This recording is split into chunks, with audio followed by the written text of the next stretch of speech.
Sir ഇത് വെറുതെ കുഴപ്പത്തിനാണ്. ഒരിക്കലൊരു നുണ പറഞ്ഞു, രഞ്ജി ചേച്ചി അത് വിശ്വസിക്കുകയും ചെയ്തു. ഇനിയെങ്കിലും ഇതൊന്ന് നിർത്തിക്കൂടെ? നിർത്താമായിരുന്നു, പക്ഷെ അവൾ വിശ്വസിച്ചു പോയില്ലേ. ഇനി പൊളിഞ്ഞാലാണ് കൂടുതൽ കുഴപ്പം. ഈ കിച്ചുൻ എന്താ പറഞ്ഞാ മനസ്സിലാവാത്തത്? കണ്ടോ അഖിലേക്ക് കോമൺ സെൻസ് ഉണ്ട്. പിടിച്ചു നിൽക്കാൻ ഞാൻ ഒരു നുണ പറഞ്ഞുപോയി. അതിൽ രക്ഷപ്പെടാൻ ഞാൻ എന്തോ ചെയ്യണം? തൂങ്ങിച്ചാവണോ? Yes sir. ഞങ്ങളിപ്പോ എന്താ ചെയ്യേണ്ടത് സാറ് പറ. ഒരൊറ്റ മണിക്കൂർ നേരത്തെ കാര്യം. നാളെ രാത്രി ഞങ്ങൾ രണ്ടുപേരും നിന്റെ വീട്ടിൽ ഡിന്നറിന് വരുന്നു. മടങ്ങി പോകുന്നത് വരെ ഞങ്ങളുടെ മുമ്പിൽ ഭാര്യ ഭർത്താക്കന്മാരെ നിങ്ങൾ അഭിനയിക്കുന്നു. അത്രേ ഉള്ളൂ. സിമ്പിൾ അല്ലേ? അതിലും സിമ്പിളായി വേറൊന്നുണ്ട്. എന്താ?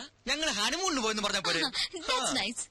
അതൊന്നും വേണ്ട. അയ്യേ, ഞാൻ പറയുന്ന പോലെ അങ്ങോട്ട് കേട്ടാ മതി. പക്ഷെ വേറെ പ്രശ്നമുണ്ട് സാറേ. പ്രശ്നമില്ല. കിച്ചൻ എന്താ എത്ര ഭയം? ഞാൻ റെഡിയാ. അതല്ല പ്രശ്നം. എന്റെ വീട് കണ്ട ഒരു വിവാഹിതന്റെ വീടാണെന്ന് പറയേയില്ല. അതെന്താ നിന്റെ വീട്ടിന് മുമ്പിൽ എഴുതി വെച്ചിട്ടുണ്ടോ ഞാൻ വിവാഹിതനല്ലേ എന്ന്? അങ്ങനെ എഴുതി വെക്കേണ്ട ആവശ്യമില്ലല്ലോ സാർ. ഒരു ഡൈനിങ് ടേബിൾ ഇല്ല, ഒരു അലമാരി ഇല്ല, ഒരു സോഫ സെറ്റ് ഇല്ല, ഒരു വാഷിംഗ് മെഷീൻ ഇല്ല, പിന്നെ ടിവി ഇല്ല, ഫ്രിഡ്ജ് ഇല്ല, കിച്ചൺ വെസൽസ് ഇല്ല. അയ്യോ, പിന്നെ മെയിൻ ഐറ്റം ഒരു ഡബിൾ കോട്ട് ബെഡ്. നിങ്ങൾക്ക് കിടന്ന് ഇങ്ങനെ. എന്നാ പിന്നെ ഒരു കൊച്ചിനെ അവിടെ വേണ്ടിയില്ല. എന്താന്ന് വെച്ചാ വാങ്ങി ഞാൻ ഡബിൾ കോട്ട് വേണ്ട. അയ്യോ, രഞ്ജു ചേച്ചി ചോദിച്ചാൽ ഞാനെന്ത് പറയും? ഡബിൾ കോട്ട് റിപ്പയറിന് കൊടുത്തിരിക്കാന്ന് പറഞ്ഞാൽ മതി. ചെല്ലി ഒരു ഡബിൾ കോട്ട്. എന്തെല്ലാം പുലിവാല ദൈവമേ.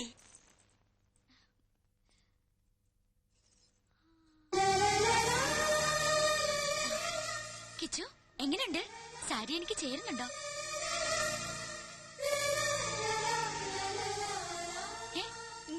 ഈ വേഷത്തിൽ താൻ സുന്ദരിയായിരിക്കുന്നു. അല്ലെങ്കിൽ ഞാൻ സുന്ദരിയല്ലേ? എന്നല്ല, ഇപ്പൊ കണ്ട ഒരു നവവധുവിനെ പോലെ തന്നെയുണ്ട്. അയ്യേ, ഇതൊന്നൊരു വേഷം കിച്ചു. പുതിയ ഷർട്ട് ഇട്ട് നിൽക്കാൻ ഞാൻ പറഞ്ഞതല്ലേ. ഇതൊക്കെ എന്തിനാ ഇവിടെ വാങ്ങി വെച്ചിരിക്കുന്നത്? ഇതൊക്കെ മതിയെന്ന്. പോരാ, അഖിലയുടെ ഹസ്ബൻഡായി അഭിനയിക്കാൻ ഇത്രയും ഗ്ലാമർ പോരാ. ഊരിക്കേ. ഇനി ഇത് അങ്ങോട്ടിട്ടെ.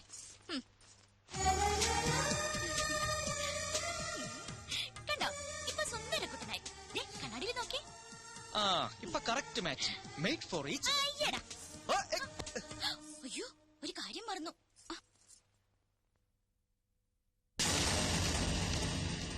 അത് വേണ്ട. ഒരു പെണ്ണിന്റെ നെറുകയിൽ ആദ്യമായി സിന്ദൂരം അണിയിക്കേണ്ടത് താലി കെട്ടിയ പുരുഷനാ. ആ പാവത്തിന്റെ ചാൻസ് നഷ്ടപ്പെടുത്തണ്ട. മനസ്സാരെത്തി. ഗുഡ് ഈവനിങ് ചേച്ചി. വരൂ, അകത്തോട്ടിരിക്കാം. എങ്ങനെയുണ്ട് ചേച്ചി എന്റെ കുടില്? കുടിലോ?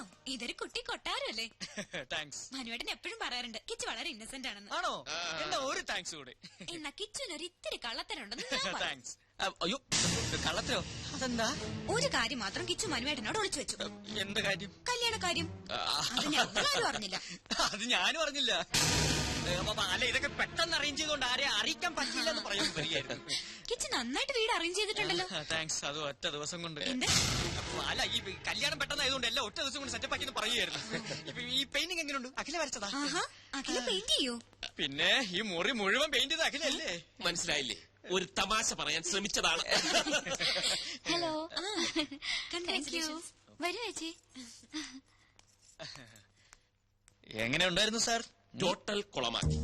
എങ്ങനെ? Over expense, over expression. തലനാരിഴയ്ക്കാണ് രക്ഷപ്പെട്ടത്. ഞങ്ങളുടെ പാചകമൊക്കെ ഇഷ്ടമായോ ചേച്ചിക്ക്? ഗ്രേറ്റ്. അഖില എന്താ ഇരിക്കാത്തത്? അതെ, അഖില ഇരിക്കൂ. നമ്മളുടെ എന്തിനാണ് ഒരു ഫോർമാലിറ്റി അല്ലേ? ഞാൻ ഇരുന്നോളാം. അല്ല, മനസ്സാർ ഒന്നും കഴിക്കുന്നില്ലല്ലോ. കഴിക്കൂ സാർ, എല്ലാം സാറിന്റെ പണം തന്നെയാണ്. അല്ല, ഈ സാറ് തരുന്ന ശമ്പളം കൊണ്ടാണ് ഇതൊക്കെ വാങ്ങിയതെന്ന് പറഞ്ഞുകൊണ്ട് വരികയായിരുന്നു. നിങ്ങൾ ഹണിമൂൺ എവിടെയാ പോയത്? ഹണിമൂൺ എവിടെയാ സാറ് പോയത്? ഊട്ടിയില്. നിങ്ങളുടെ ഹണിമൂൺ ഞാനെങ്ങനെ അറിയുന്നു? അല്ലേ, ഹണിമൂൺ ഞങ്ങളുടെ ആയിരുന്നല്ലോ. ഒരുപാട് സ്ഥലങ്ങൾ പ്ലാൻ ചെയ്തിരുന്നു, പക്ഷെ സാറ് സമ്മതിക്കണ്ടേ. ജോലി തിരക്കേ. കല്യാണം കഴിഞ്ഞ സ്ഥിതിക്ക് അഖിലേനി മോഡലിംഗ് ഉപേക്ഷിക്കോ? ഉപേക്ഷിച്ച മനുസാർ കൊഴിയില്ലേ? അല്ലേ സാറേ? അതെ അതെ, അഖില കമ്പനിയിലെ ഏറ്റവും നല്ല മോഡലല്ലേ? മാത്രവുമല്ല, കരിയർ ഇസ് കരിയർ അല്ലേ? അല്ല, ചേച്ചിയും സുന്ദരിയാണല്ലോ, എന്നിട്ടെന്താ മോഡലിംഗ് ചെയ്യാത്ത? അതിന് മനുവായിട്ട് സമ്മതിക്കണ്ടേ? അതെന്താ സാറേ, സാറിന് മോഡലുകൾ വലിയ ഇഷ്ടമല്ലേ?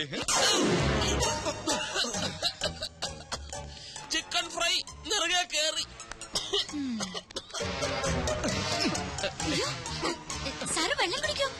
അതെ, താൻ പോയി സ്വീറ്റ്സ് എടുത്തോണ്ട് വാ. സാറിന് ഞാൻ വെള്ളം കുടിപ്പിക്കാം. കിച്ചു പോയി സ്വീറ്റ്സ് എടുത്തോണ്ട് വാ. ഞാൻ വെള്ളം കുടിപ്പിക്കാം. പോയി സ്വീറ്റ്സ് എടുത്തു. ഞാൻ വെള്ളം കുടിച്ചോളാം. പഞ്ചാരക്കുട്ടപ്പന് സ്വീറ്റ് തിന്നു. ഐസ്ക്രീം റെഡിയാണോ മാഡം? ഇയാൾ എന്തിനാ ഇങ്ങോട്ട് വന്നത്? അത് പിന്നെ ഈ ഭാര്യ ഭർത്താക്കന്മാരായിട്ട് അഭിനയിക്കുമ്പോ സംശയം തോന്നുകയേ ചെയ്യരുതെന്നല്ലേ മനസ്സാറ് പറഞ്ഞിരിക്കുന്നത്. അതുകൊണ്ട് ഭാര്യയെ സഹായിക്കട്ടെ എന്ന് പറഞ്ഞ് ഞാനിങ്ങ് പോന്നു. ഞാൻ എന്ത് ഹെൽപ്പാണ് ചെയ്യേണ്ടത്? ഡാർലിങ്ങോ? ദേ, ഭർത്താവ് ചമ്മലൊക്കെ അവരുടെ മുന്നിൽ മതി. എന്റെ അടുത്ത് കാണിച്ചാലുണ്ടല്ലോ ഇതെടുത്ത് മുഖത്തൊഴിച്ചു തരും ഞാൻ.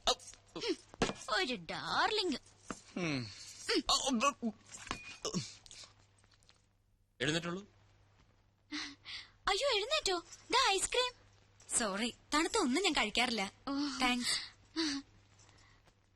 അയ്യോ മനു എഴുന്നേക്കാണോ? അത് പറ്റില്ല. കഷ്ടപ്പെട്ട് ഞാൻ ഇതൊക്കെ ഉണ്ടാക്കിയത് ആർക്ക് വേണ്ടിട്ടാ? കഴിക്കൂ മനു പ്ലീസ്. എന്നാ മനസ്സാർ കഴിക്കൂ. അയ്യോ സാർ, ഞാൻ അറിയാതെ. അയ്യോ സാർ, ഷർട്ടിലെല്ലാം ആയി. ഐസ്ക്രീം അല്ലേ? ഞാൻ തുടച്ചു തരാം.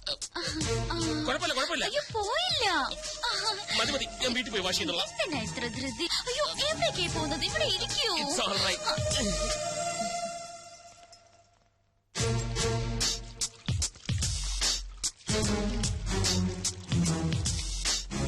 പോയോ?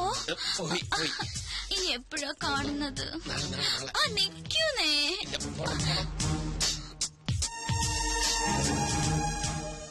ഫുഡ് കുറച്ച് ഓവറായി പോയി. ഇനി എന്നാ അങ്ങോട്ടൊരു വിസിറ്റ്? എങ്ങോട്ട്? ഞങ്ങളുടെ വീട്ടിലേക്ക്. അല്ലേ മനോട്ടാ? അതെ. അയ്യോ, ഒരു കാര്യം മറന്നു. ഒരു സ്നാപ്പ്. രണ്ടുപേരും ഒന്ന് ചേർന്ന് തന്നെ. ഫോട്ടോ എടുക്കണ്ട. ഇത് പഴഞ്ചൻ ക്യാമറ. ഇതൊക്കെ മതി. എനിക്ക് ആൽബത്തിൽ സൂക്ഷിക്കാനാ. പോസ്റ്റ് ചെയ്തേ. നിക്കാനല്ലേ പറഞ്ഞത്? അങ്ങനെ അല്ല കിച്ചു, തോളി കൈയിട്ട് നിൽക്കാൻ. തോളി കൈയിടണ്ട. അത് out of fashion. Out of ഫാഷനെങ്കിൽ ഔട്ട് ഓഫ് ഫാഷൻ. കിച്ചു കൈയിട്ടെ.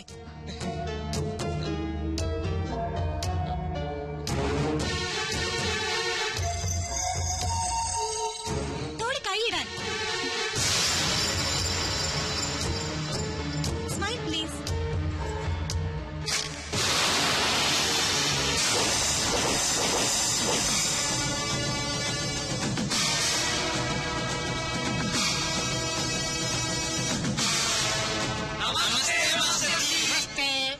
കഴിഞ്ഞ ക്ലാസുകളിൽ നമ്മൾ 2 പാഠങ്ങൾ പഠിച്ചു കഴിഞ്ഞു.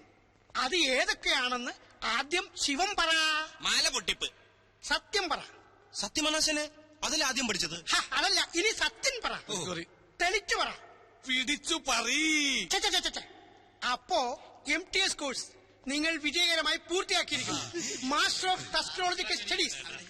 കളവ്, ചതി, പിടിച്ചുപറി, കിഡ്നാപ്പിംഗ് എന്നീ മേഖലയിൽ നിങ്ങളുടെ പ്രാവീണ്യം തെളിച്ചു കഴിഞ്ഞിരിക്കുന്നു. ഇനി നിങ്ങൾക്ക് ധൈര്യമായി ഫീൽഡിൽ ഇറങ്ങാം. അവസാനമായി എനിക്കൊന്നേ പറയാനുള്ളൂ. കളം ഏതായാലും കളവ് നന്നായാൽ മതി. Good bye. ഇനി നമുക്ക് പിരിയാം. സത്യ, ശിവ, നിങ്ങൾ എന്നെ ഇട്ടേച്ച് പോവുകയാണോ? എന്റെ ശിക്ഷകടങ്ങളിൽ ഏറ്റവും മിടുക്കന്മാരാണ് നിങ്ങൾ.